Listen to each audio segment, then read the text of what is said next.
how do we actually begin to experience this high and lofty idea of grace and bring it into practice in our world? Bring it into something that we can use, something that actually works for us.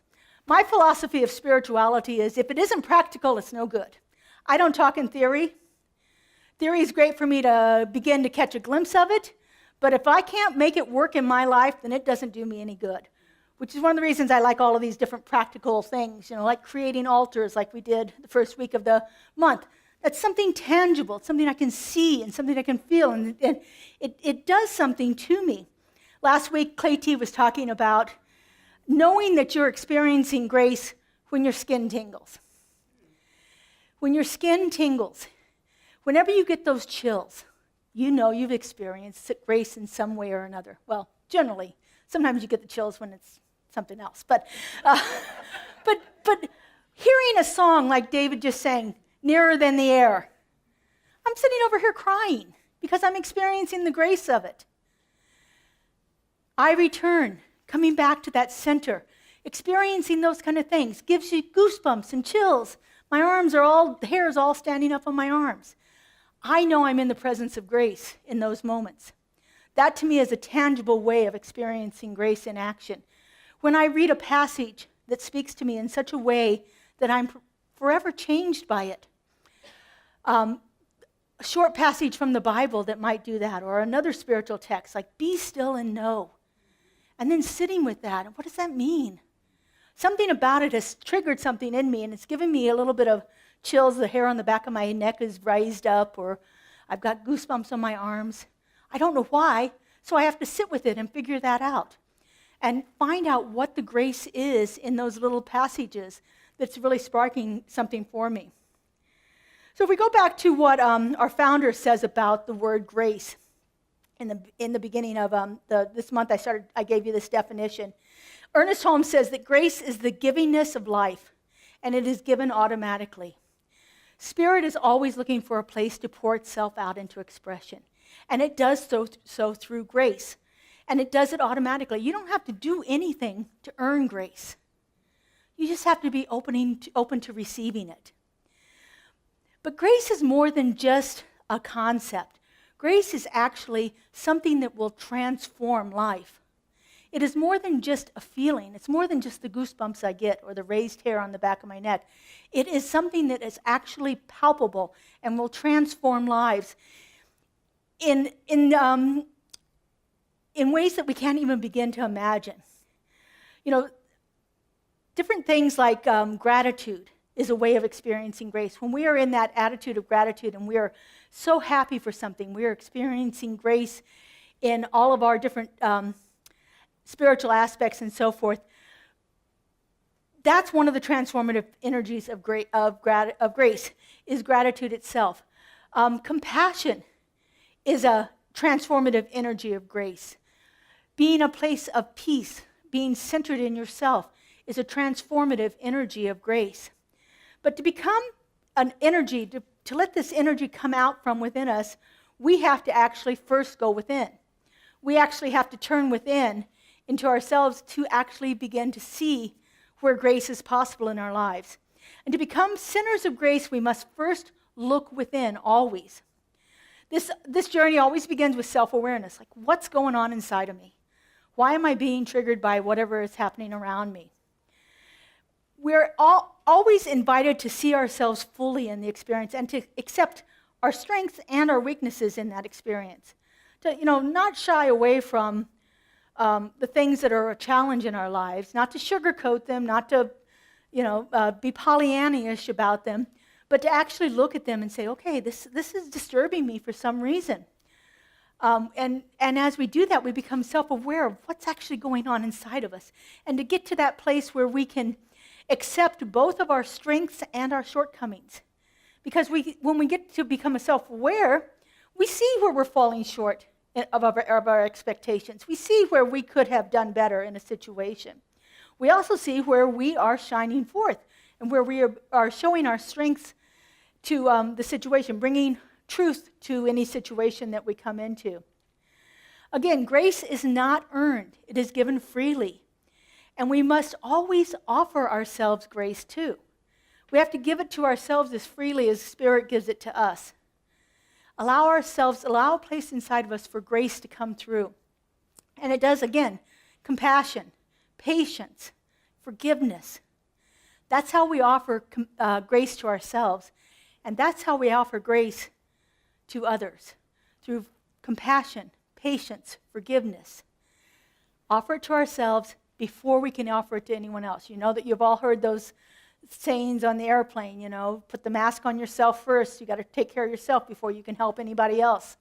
Same thing goes with grace. You've got to offer grace to yourself. So be aware of what's going on within us. And then treat ourselves with a little softness, a little sensitivity, a little kindness. Be gentle on ourselves. And then we can offer grace freely to others. So when we're confronted by those people whose opinions are completely contrary to our own, or even just a little contrary to our own, we can be a place of grace by offering them a little bit of patience, a little bit of compassion, a little bit of understanding. Get to that place. So why is this inward grace so important in our lives? Because grace affects how we interact with other people. Every bit of energy that we carry in ourselves can get transmuted to the others around us. We bring the energy with us into every situation. And so what energy is it I'm bringing into a situation? If I've been confronted by something that I find unacceptable, and I come into it with a confrontive energy, then that's going to meet a hard wall there.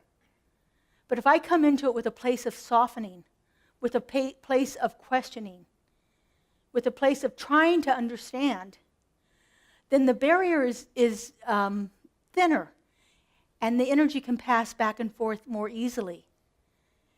And that's a place for grace to be operating. Grace is a transformative energy. If we have a hard energy that we're not willing to shift, then there's no room for transformation in there. Grace is always an active choice. And it's how we respond to those challenges that we're faced, especially when they stir up emotions like anger or fear or confusion or resentment. These are powerful feelings. We can use them in a constructive way, or we can use them in a destructive way. The choice is always ours. The choice is ours to bring grace into action in every situation, or to remove grace from the situation and allow the energy to be destructive. Grace guides us into using our emotions constructively. Grace guides us to listen deeply.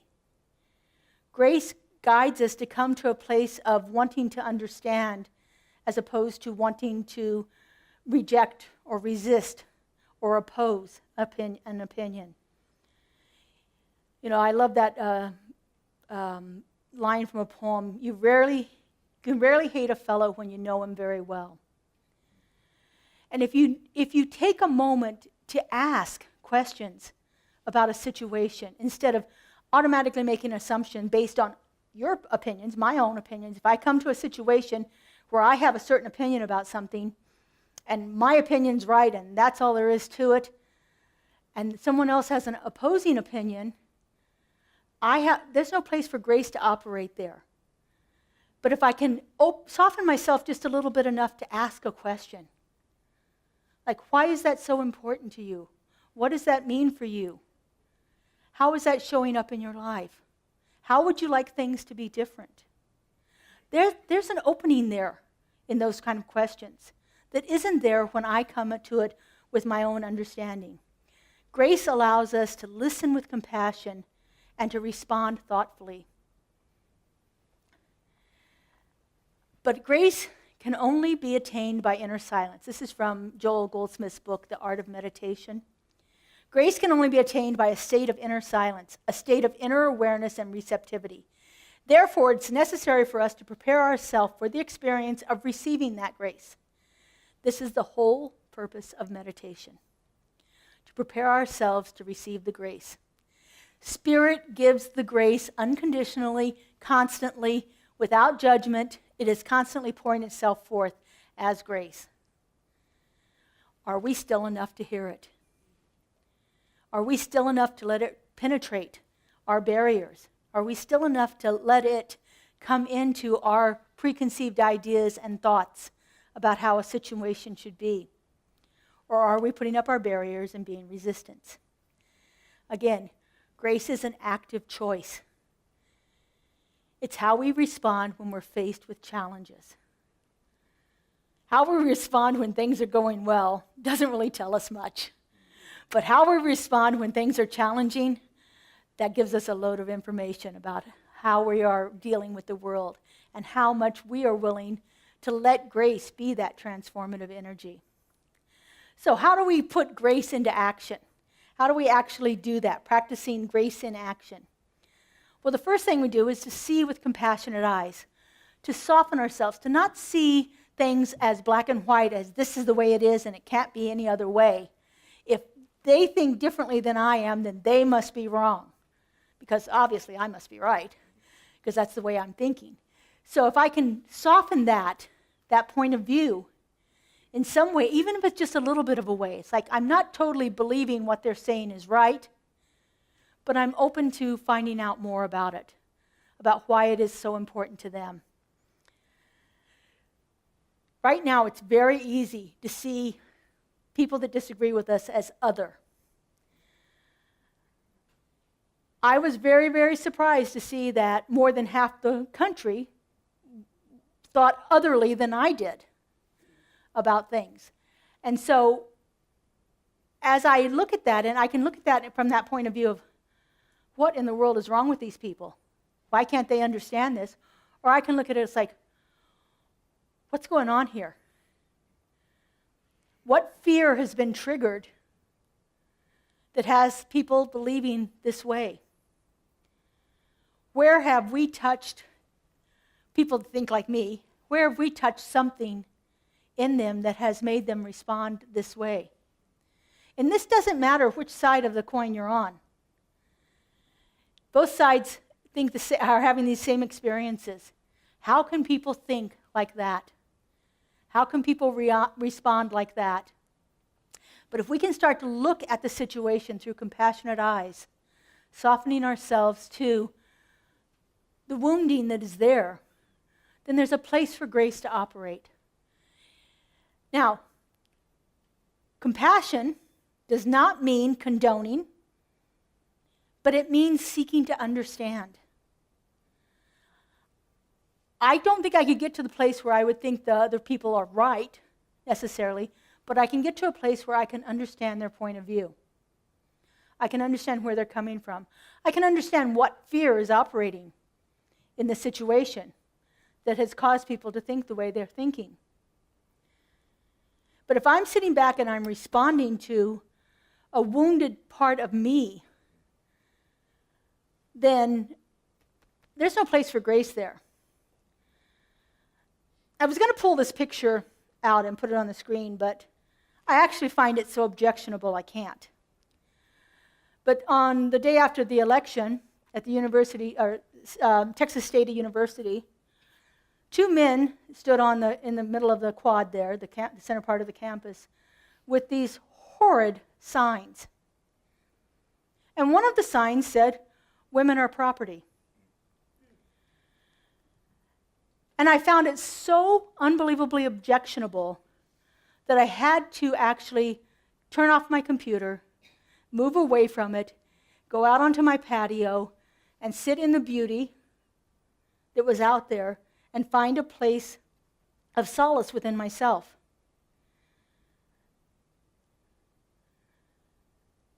I had to turn and look at what is going on in this situation that would possibly cause anyone to ever think somebody else's property.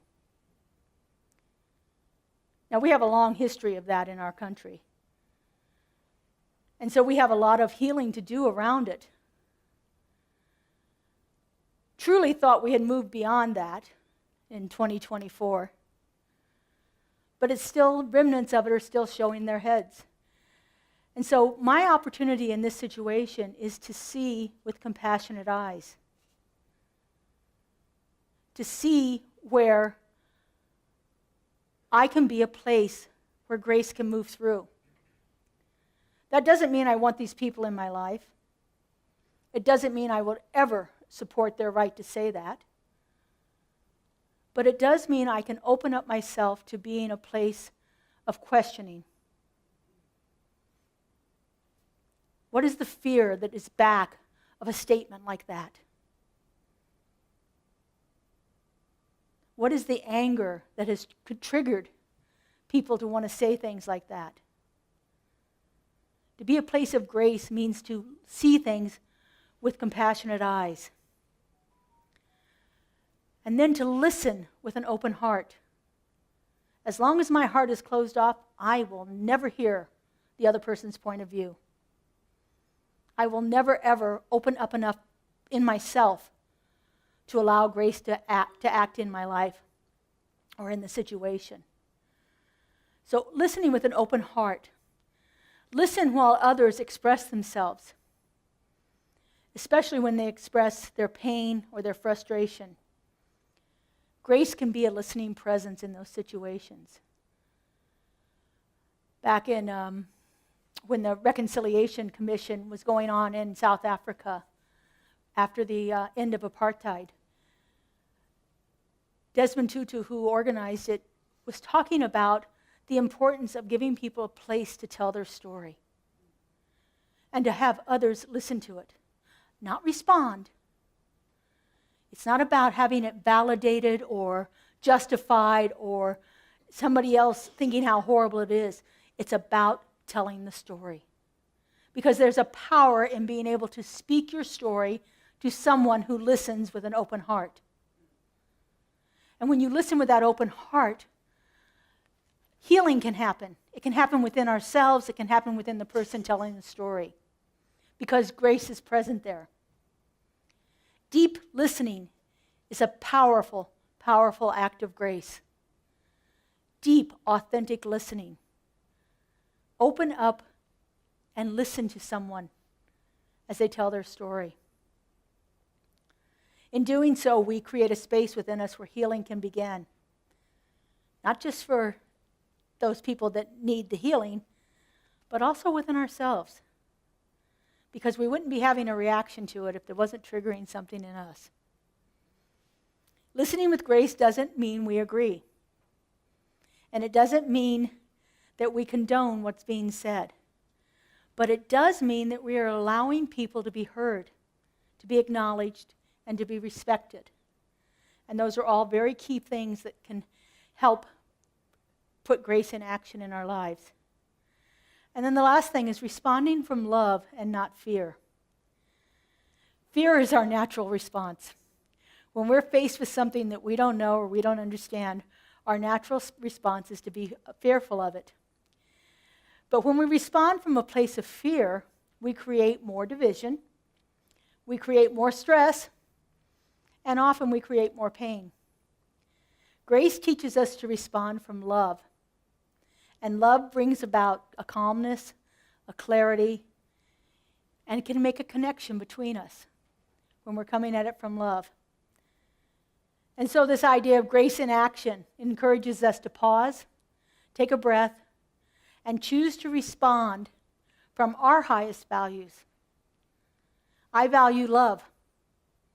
I value peace. I value compassion and kindness. And so if I can get to myself in a place of grace enough to allow those things to come through instead of fear or anger or resentment or confusion, then there's a place for Spirit to operate.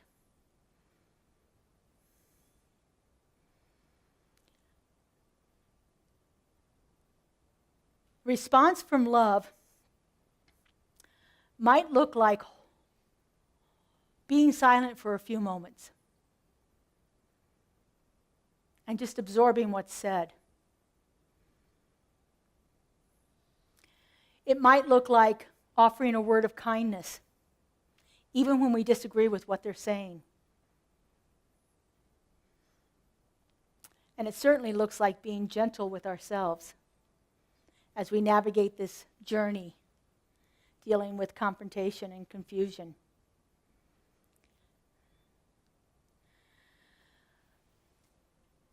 Anchoring our grace in love is the most powerful thing that we can do. It can be challenging, very, very challenging to live this way, especially when everything around us is chaotic. Everything around us calls for us to act quickly, react to things with defensiveness or judgment.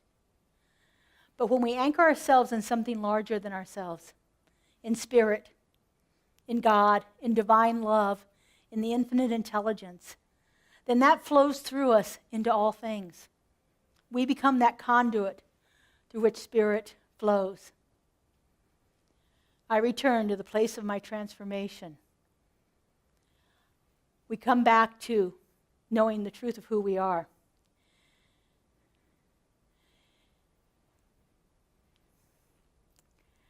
And so some of the things that we can do for that is to see the interconnection of all life, to see the similarities instead of the differences. Sometimes it's very subtle, but you could say, well, this person is a woman like I am. This person is a sister. Or this person is a father. This person has suffered too. We can find those similarities, find how we are interconnected. We soften ourselves. We have to move beyond ourselves too, knowing that we live in this collective community and knowing that we are interacting with people, even if it's on Facebook. We are interacting with people. Develop a greater sense of faith and trust in spirit, in the divine givingness of God, in grace. And always going back to our meditations, being still, being reflective, taking a pause before we speak, taking a moment of silence whenever we have an opportunity to do that.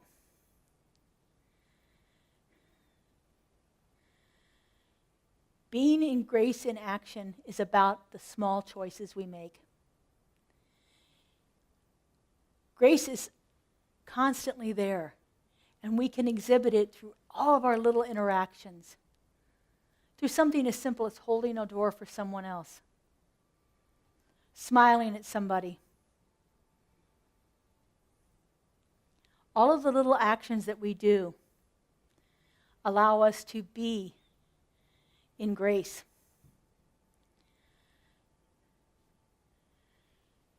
When we decide to listen instead of argue, when we decide to forgive instead of holding on to resentment,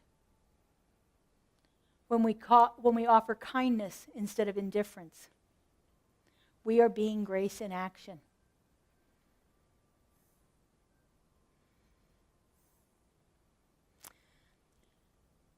If we can be this way, if we can get ourselves to that place where we are committed to embodying grace, imagine the peace and the harmony and the healing that could ripple outward in our entire world. And we've talked about this before, but our spiritual masters call it our world work. To walk into a situation that is challenging or in conflict and bring the presence of the divine there. The first week of the month, I had you repeat, the place on which I stand is holy ground, for God is there. Remembering that everywhere I step, I bring the presence of the divine with me. Everywhere I step, God is there. Last week, Clay T. talked about Eddie Watkins Jr.'s song, I am the place where God shows up. Lives and moves and has its being. I am the place where God shows up. Remembering that, helping ourselves remember that in every moment. This is a call for us to up our spiritual practices, to really begin to look at our practice of meditation, of contemplation, in every moment of the day. You know, the thing about meditation and contemplation is it doesn't have to be 30 minutes sitting in the lotus position. Meditation and contemplation, mindfulness can happen in an instant. I like to use things that help remind me to do it. For the last, this fall, we've been doing a couple of fundraisers here at our center, and both of them, coincidentally, revolved hearts. And so I've got the heart on today. You probably can't see it, but I'm wearing my metal heart from Gary that we did early on in the year to remind myself to be heart-centered. In my pocket, I have my heart hug from Stacy Vogel. We have a few of these left, by the way, if you're interested in buying them. We just have a few. Nice and warm. Put my hand in my pocket, and I remind myself to be a center of grace, a center of peace. Whatever it takes. A bracelet on your wrist. I don't know if any of you ever did the no complaint bracelets, where you had to switch it from one wrist to the other every time you complained. What a way to... Obviously, we need to do that here. I did it. That was one of the first things I did when I was a minister in St. George, Utah, was we bought complaint bracelets. See how long you can go without complaining. It's quite a thing. Bringing grace into action. But whatever it takes, find those things. Every time you see the sun, remember grace is active. Every time you take a step, remember you are the place where God shows up. Every single time. Use these things as triggers to remind you that you are grace in action. That it is moving through you. It's the only way it moves through into expression is through someone. So be that place. Be that place where God shows up. Be that place of compassion, of peace, of love, of kindness. Open up your heart. Again, it doesn't mean you agree, and it doesn't mean you condone, but you are softening the boundaries of yourself to allow a place for grace to work. So we have an affirmation for today. Let me get it up here. There we go. Let's repeat this together. I am grace in action, and I transform challenges into opportunities for peace, kindness, and compassion. I am grace in action. If you are confronted with someone who challenges you in some way, say it to yourself. I am grace in action. And you're not going to get to me today. You know, if you got to put a little bit of spin on it, go right ahead. Bring that grace into action here. Bring it into our lives. Bring it into our world, because right now, our world needs more grace. And so it is. All right, let's take this into prayer. I invite our practitioners to come up and surround us, holding us in consciousness throughout the week. Our spiritual practitioners are amazing individuals. They spend 4 years learning about grace in all of its forms. And so I invite you to just take a moment and go within. Go into that heart-centered space. Move your shoulders back a little bit, allowing your chest to open, giving yourself more room in your chest cavity for the fulfillment of grace to happen right now. And just keep it open while we turn within. So I know that right here and right now, there is only one. I know the place on which I stand is holy ground, for that one is present right here and right now. It is moving through me. It is showing up as me. It is doing the work of me here and now. I know that this one is that divine grace. It shows up as compassion, as peace, as love, as kindness, as joy. I know that this infinite intelligence knows exactly what to do in every situation. And I know that as I open myself up to it, it moves through me in wonderful and miraculous ways. It shows up as me through my breath, through my thoughts, through my actions.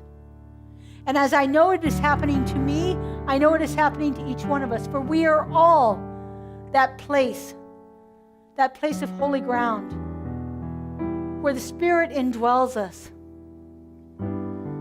I know that each one of us has been brought to this moment in time to be a conduit through grace, to be a place where the action and the activity of the divine can manifest itself in every situation, in every challenge, in every conflict.